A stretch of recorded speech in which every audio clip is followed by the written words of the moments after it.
Je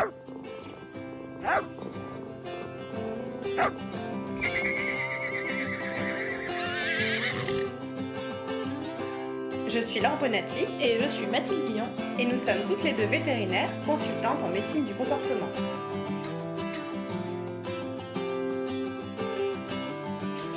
Bienvenue dans Vétologie, le premier podcast francophone consacré à l'éthologie vétérinaire. Aujourd'hui, on voulait vous parler des écoles du chiot. C'est quelque chose qui se développe de plus en plus et c'est plutôt tant mieux, hein.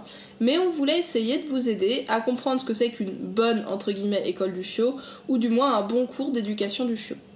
Alors, il y a un peu de littérature sur le sujet et bien sûr, on va essayer de vous faire part de nos expériences et de l'avis des éducateurs et éducatrices que nous avons pu fréquenter. Il faut bien voir qu'il y a plusieurs cas de figure. D'abord, les écoles du chiot sont souvent tenues par des bénévoles. Et ensuite, il y a vraiment des cours d'éducation qui peuvent prendre la forme d'école du chiot, mais qui sont là donnés par des professionnels de l'éducation. Certains vétérinaires organisent aussi ce type de cours au sein des cliniques. Dans tous les cas, le but est double. À la fois donner des conseils d'éducation, se retrouver entre propriétaires pour discuter de ses difficultés, mais aussi permettre aux chiots de se rencontrer et d'interagir. Car, on le rappelle, le chien c'est un animal social.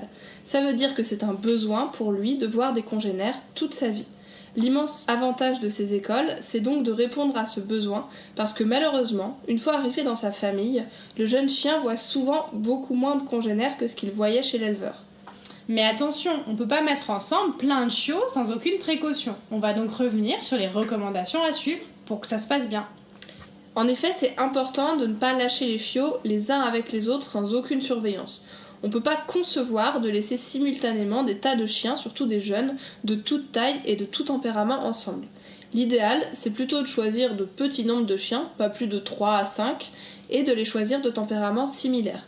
On va pas mettre un chien très actif et un chien très calme ensemble, ni un très peureux avec un très téméraire.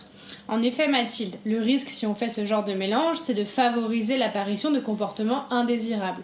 On risque d'avoir un chien qui va développer une peur des autres chiens d'un côté, et de l'autre, un chien qui va avoir du mal à s'ajuster face à un congénère. Il est évidemment pas question de dire que le chiot doit se faire secouer par un autre pour, entre guillemets, apprendre la vie comme on entend parfois. Par contre, le terme clé, c'est vraiment celui que Laure vient d'utiliser, c'est s'ajuster. En interagissant avec des chiens qui leur ressemblent d'abord, le comportement de jeu va rester symétrique. Les chiens vont apprendre à avoir les bons comportements pour que cela reste du jeu pour tout le monde. Par contre, si seulement l'un des chiots court après l'autre ou passe son temps à sauter sur le dos d'un autre et que cette interaction n'est jamais symétrique, alors c'est probablement qu'il faut intervenir. Donc il faut vraiment des humains présents pour surveiller et intervenir si l'un des chiots semble déborder à un moment. Et dans tous les cas, on fera régulièrement des pauses pour s'assurer de garder un calme relatif. Parce que ces comportements excessifs dans le jeu peuvent aussi devenir délétères pour l'humain. Si un chiot a l'habitude de beaucoup sauter sur les autres chiots, il risque d'avoir tendance à reproduire ce comportement sur les humains. Et ce comportement risque d'être plus difficile à faire disparaître. Une fois que les chiots seront habitués à jouer en petits groupes et se connaîtront bien, on pourra en lâcher davantage ensemble, mais toujours sous surveillance et sur des durées relativement courtes. L'un des objectifs de ces écoles est aussi d'apprendre le calme et la concentration. D'où l'intérêt de rappeler les chiots régulièrement et de faire en sorte que le chiot n'apprenne pas à devenir surexcité. Et entre deux sessions de jeu, ces écoles du chiot sont l'occasion de faire de l'éducation. Mais bien sûr pas n'importe comment. Il faut vraiment que ces séances d'éducation soient agréables pour le chiot et faites dans un but de coopération. On peut d'ores et déjà mettre de côté toutes les séances qui impliquent une éducation coercitive qui vise à faire peur.